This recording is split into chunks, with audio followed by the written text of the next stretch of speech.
ያሪስ ፔልታ 2010 ሞዴል መኪናዬ ከገዛው ጀምሮ ቼክ ኢንጂን ያበራል። ከአመት በላይ ነድቼዋለሁ፣ ግን ምንም ችግር የለውም። አላየሁትም። መካኒኮች ሊያስተካክሉት አልቻሉም። ምን ባድረግ ይሻለኛል? ይሄ ብሩክ የብዙ ሰዎች ጥያቄ ነው። እኛም በተደጋጋሚ እንመልሳለን። ግን ምንድነው እስቲ ቆይ ስለ ቼክ ኢንጂን እያበሩ መሄድ ችግር አለው የለውም የሚለውን ትንሽ እናንሳውና። አዎ ቼክ ኢንጂን ማለት ለድራይቨሩ ማስጠንቀቂያ ምልክት ነው። ኢንጂን ላይ ያለው ኢንጂን ሲስተሙ የኢንጂን ማኔጅመንት ሲስተሙ ምንድነው? የሆነ ሴንሰር የሆነ ፓርት ፌል ስላደረገ ባለሙያ ጋር ሄደ ቼክ አስደረግ ነው ምልክቱ። ባጭሩ ስንገልጸው ምንድነው? ቼክ እንዲደረግ ነው። መኪናው ሲስተሙ ላይ የሆነ ሲስተም ተበላሽቷል። ስለዚህ ይሄን ቼክ ኢንጂን ምልክት ያየ ድራይቨር ሄዶ ለባለሙያ ቢያሳይ የሚል ምልክት ነው ለድራይቨሩ ያሳያል። ግን መኪና ላይ ችግር ስላለው አሁን ግን እሳቸው የሚሉት ደግሞ መካኒኮች ጋር ሜጅ ላስታ አይ ቲንክ ከመካኒክ ይልቅ ወደ ኤሌክትሪሻን ያደላል ይሄ ነገር። በርግጥ ያው ዳይኖክስ ማንበብ የሚችል ማንኛውም ሰው እንትን ሊያደርግ ይችላል። እንዴት ነው እሱ ላይ? ያው ዲያግኖሲስ ማሽን ያላቸው ኤሌክትሪሻኖች ጋር ሄዶ ማስነበብ ነው። ማሽኑን ኮምፒውተሩ ላይ ምንድነው ሴቭ ያደርገው የሆነ ሴንሰር አለ። ከሆነ ኢንጂን ሲስተም ውስጥ አንድ ሴንሰር ወይ ተበላሽቷል ወይ ሾርት አድርጓል። ስለዚህ ይሄንን ቼክ አስደርግ ማለት ነው። ለድራይቨሩ ኢንዲኬተር ላምፕ ነው። ኮምፒውተሩ ላይ የሆነ ሴቭ ያደረገው ዳታ አለ። ይሄን ዳታ መኪናው ላይ ያስነሳልንም ይችላል። አሁን አንድ አመት ምናምን ነድቼዋለሁ፣ መኪናው ላይ ምንም አይነት ችግር የለውም፣ አልገጠመኝም። ግን ምልክቱ እንዳበራ ነው እያሉ ያሉት። መኪናው ላይ ምንም አይነት ምልክት ላያሳይ ይችላል። እንትኑ ላይ አብርቶ ዳሽቦርድ ላይ አብርቶ ግን መኪናው ላይ ጉልበቱ ምኑም ኖርማል ሊሆን ይችላል። ግን ምንድነው የሆነ ሲስተም ፌል ያደረገ ሲስተም ስላለ አድቫይስ የምናደርገው ዲያግኖሲስ ቢደረግ በሽታው ይሄ ነው ብሎ ይለያል።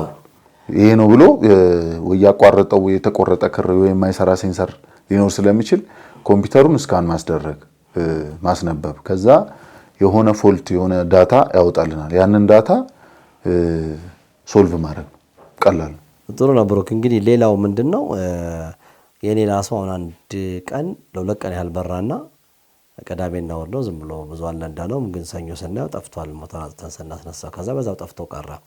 እንደዚህ በቃ አልበራም። ከዛ በኋላ እንደዚህ የሚሆነው አልፎ አልፎ እንደዚህ የሚገጥማቸው ሰዎች ካሉ በርቶ በራሱ ጊዜ የሚጠፋል። በሽታውን ራሱ ሶልቭ አድርጎት ነው ወይስ ምንድነው?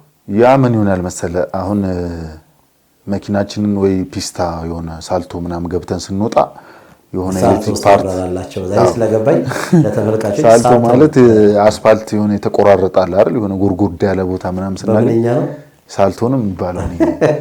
እኔ ማውቀው እንደዛ አይ ብዙ ጊዜ ሳልቶ ውስጥ ገብታ እና የሆነ ኩርባ ነገር ነው። ኩርባ ነገር የሆነ አስፋልት ላይ የሆነ ጉርጉድ ያለ ፓርት የለም የሆነ እየሄድክ የሆነ ገብተህ ስትወጣ ሳልቶ ነው የሚባለው።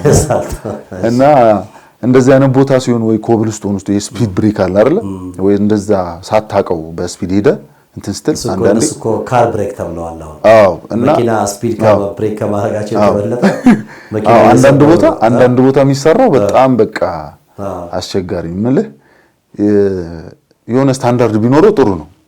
በጣም ከአቅም በላይ የሆነ ስፒድ ብሬክ መኪናውም ንጦት ነው። ስፒድ ብሬክ መኖሩ የተሻለ ነው፣ ጥሩ ነው። ግን ከመኪናው አቅም በላይ የሆነ ለትላልቅ መኪኖች የተሰራ ነው የሚመስለው አንዳንድ ቦታ በተለይ። ስለዚህ እንደዚህ አይነት ቦታ ላይ ሲነዳ እንኬዝ ምንድነው የሚሆነው?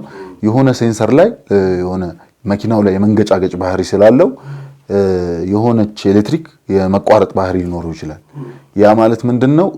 ቼክ ኢንጂን ሊበራብ ይችላል እንደዚህ ሲሆን እና የሆነ ወቅት ላይ አጥፍተው ድጋሚ ኢንጂናችንን ስናስነሳው አንዳንድ ኮምፒውተር ምንድነው የሚያደርገው? ሪሴት ያደርገዋል። ራሱ ሲስተሙን ሪሴት ስለሚያደርግ አጥፍተው ስታስነሳው ሪሴት ስለሚያደርግ ኖርማል ከሆነ ሲስተሙ ኖርማል ከሆነ ምንድነው የሚያደርገው? ሪሴት አድርጎት ያጠፋዋል ራሱ። ግን ፌል ያደረገ ሴንሰር ከሆነ ግን በርቶ ነው የሚቀረው። ተመልካቻችን እንዳሉት በርቶ ከቀረ ፌል አድርጓል ኦልሬዲ።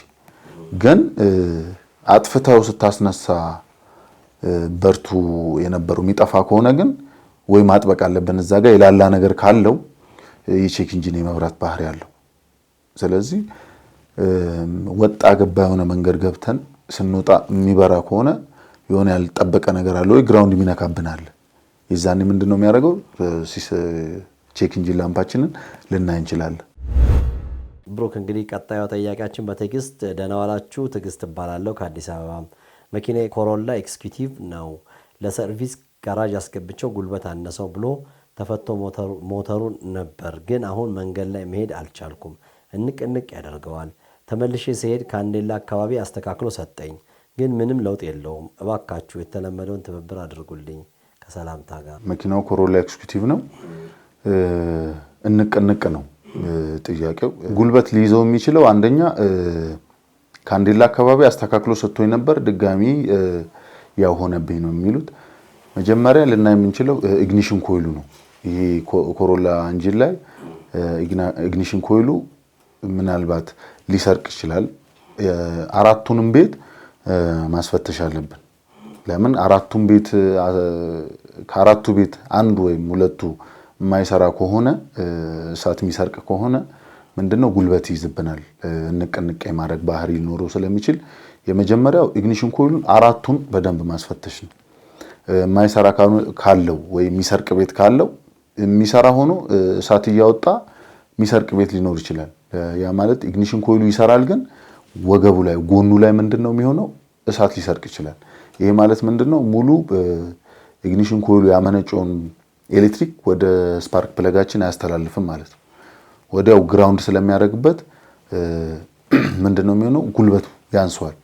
ስለዚህ አንደኛ ኢግኒሽን ኮይሉን አራቱን ማስፈተሽ በደንብ ቼክ ማድረግ። ቀጣይ ስንመጣ ደግሞ ወደሚቀጥለው ስቴፕ ትሮትል ቦዲውን ቢታጠብ ትሮትል ቦዲው ቢታጠብ የጉልበት የሚይዝበትን ፓርት የተወሰነ ሊቀይ አየር ማጣሪያውንና ትሮትሉን በደንብ ቢያጥቡት እና ፊውል ፓምፑን ደግሞ ምናልባት ፊውል ፓምፑ ቆሻሻ የያዘ ከሆነ እንዲህ አይነት ነገር ሊገጥሙ ይችላል። ፊውል ፓምፕ ታንከር ውስጥ ነው ያለው የነዚህ መኪኖች። ፊውል ፊልተሩና ፊውል ፓምፑን ቢቀይሩት ወይም ቼክ ቢያደርጉት ምን ያህል ቆሽሿል የሚለውን ቼክ ቢያደርጉት ፈተው በዛው አጋጣሚ ደግሞ ፕሬሸሩን ቼክ ቢያደርጉት መፍትሄ ይኖረዋል ብዬ ተስፋ አድርጋለሁ።